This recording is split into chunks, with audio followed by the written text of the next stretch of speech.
Morning, Michael. Now, listen, I don't care how big the margin is or how small the margin is. They took a pot shot and they missed, right? So can we just forget about these weasels and get on with it? I think we should move on, Mike, move forward, not backwards. Look, there's been a witch hunt since day one.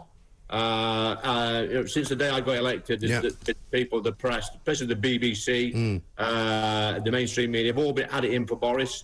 And then through the pandemic, they were just pecking at him continually, day in, day out. Yeah. And we've just had this final debacle where he's actually won the vote. And let's not forget that Boris got 14 million people in this country to vote for him at the general election, a massive mandate, 80-seat majority. And I'm always of the mind, regardless of what you think of Boris, whether he's doing right or wrong, it should be up to the British people to decide who the Prime Minister is of this country, not the people in this place here. They live in a bubble sometimes. They need to get out there in the real world, speak to some real people in real places, and let them make the decision, not these people sat here on 85 grand a year. Exactly right. And all these 148 people who think that they know better than the Prime Minister, you know, none of them have got an idea of what to actually do, have they? And I've not forgotten that a lot of them voted to remain in the European Union. Lots of them have never forgiven Boris Johnson. People like Roger Gale, who pops up every now and again on every channel you can find, has always been against Boris. He hates him. And, I mean, the idea that that's even news... it'd be news if Roger Gale decided he wanted him to stay. That would be a news story. Well, I'm like this, Mike. If there's anybody who wants to man up or woman up or whatever up and stand up and say, I want to be the Prime Minister, I want to challenge that person, here are my policies, here are the things that I believe in, here are the things that I want to put to the great British public, and I say, you know what, you might have an argument, but until that actually happens, then I say you need to pipe down a little bit and get behind the Prime Minister, because nobody likes a divided party. But if you're going to sneak about in the background, I'd say come out from the background, be a man or be a woman and tell us what you're all about. Yeah. Well, Jeremy Hunt made some bizarre attempt to do that over the last couple of days. Unfortunately, it turns out that he didn't have much of a clue. He thought Brexit was going to finish the government off, according to some tweets that Nadine Dorries put out. He also wanted to lock people up in quarantine hotels for 2 weeks if they had COVID. And let's not forget, he was in charge of the health service for quite a long time when an awful lot of problems were going on. Yeah, but it's not a great record. I mean, I don't like blue-on-blue attacks, but, you know, let's be clear. If these people are going to come out and say silly things, then perhaps they need to take a long, hard look at themselves. And, you know, I think Jeremy, I get on with him reasonably well. I think he's a good guy. But sometimes I think some of my colleagues are not living in the real world. You know, Boris has made mistakes. He's sometimes clumsy with the language he uses. You know, he's got his foibles, but we bought into that when we elected him as the leader. Now, it's time. Look, he's won the confidence vote. It's not going anywhere. It's time for some of my colleagues on the backbenchers. I noticed there was a big chunk of the backbenchers that rebelled. But, you know, like you're saying, Mike, some of them were Remainers. Some of those were people that's probably been in government in the past. They ain't going nowhere at the moment. They see a change as maybe a good career move. But I say put the country first. And put your faith in the people of this country who will make the right decision at the next election. Yeah. I mean, I think there is some truth for those who say Boris Johnson needs to get on with the things that he was voted in to do, though. He needs to stop the migrants arriving on our shores. He needs to get taxes down. He needs to do something about the cost of living. And, you know, if he does all of those things, you know, he'll win the next election hands down. I agree with you. I think sometimes the problem the boss has got is sometimes he tries to please too many people. And you know what? We need to deliver on the promises. You hit the nail on the head there, Mike, with the migrant crisis. Get that sorted. Get these culture wars sorted out. This trans debate that's going off, which is complete nonsense.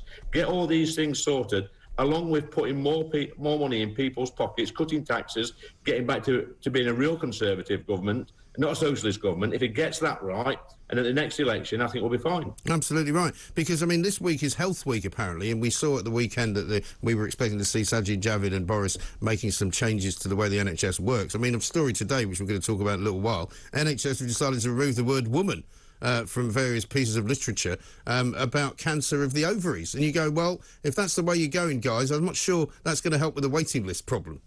Well, it won't help at all. I mean, I guess stick to the back teeth for hearing this nonsense, Matt, as you're probably aware. We need to stop talking about this because I tell you what, when you go out there in the real world, knocking on doors and speaking to people in pubs and town centres in places like Ashfield, nobody's saying whether or not a man's got a penis or a woman's got a penis. No.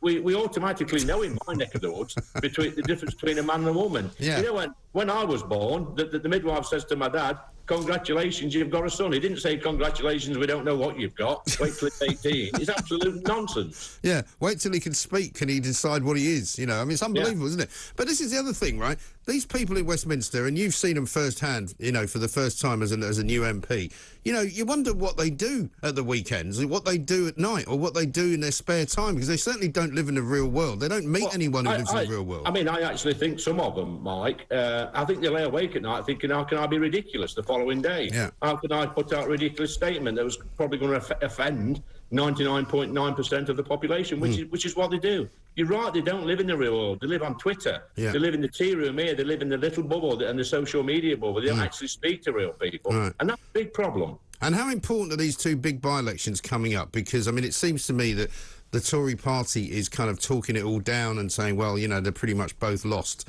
and we'll just move on from that. So it won't make things any worse for Boris Johnson. But it is a pretty bad state of affairs if you lose both of them. It is. I mean, let's be honest, Mike. I mean, there's been a witch hunt going on for 2 years now since the day we was elected. The vultures, the media vultures, are circling. So the next little project they've got on their mind is the two by-elections. Look, they're going to be difficult, and I'm being polite when I say that. They're going to be difficult. But I will go back to the old adage that, you know, we're 12 years into a Conservative government. We are a little bit unpopular in certain places.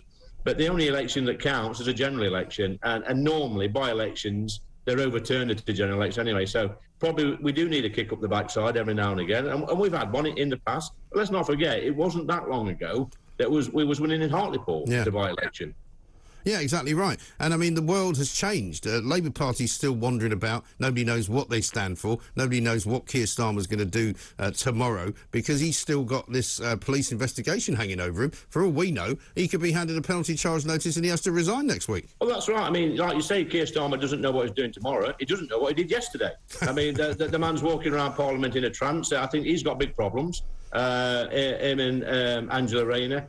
Yeah, there's a fine hanging over him. I'm not going to call for Starmer to go if he gets a fine. But if he does get a fine, then, you know, he may have to fall on his sword. Yeah. And that poses another big problem for the Labour Party. Who do they replace him and Angela with? Because at the moment, they are the best. Well, they are. Very bad bunch. Angela Rayner, rather ironically, calling for standards in public life to be improved, though. That makes me laugh. Well, I mean, it's just ridiculous, isn't it? I mean, we all heard the stories over the past few weeks, and, you know, some of the name calling she's done in the chamber. It's a bit rich coming from Angela. She needs to just pipe down a little bit and probably spend a little bit more time in a constituency than shooting the mouth off all over the media. People don't like that, Mike. If you want to win the Red Wall voters back, the Red Wall, by the way, are a classy lot. You know, the first-time Conservative voters, decent working-class people who don't like that sort of language. No, I think you're absolutely right. Well, listen, Lee, good luck to you. Thank you very much indeed for taking the time to talk to us.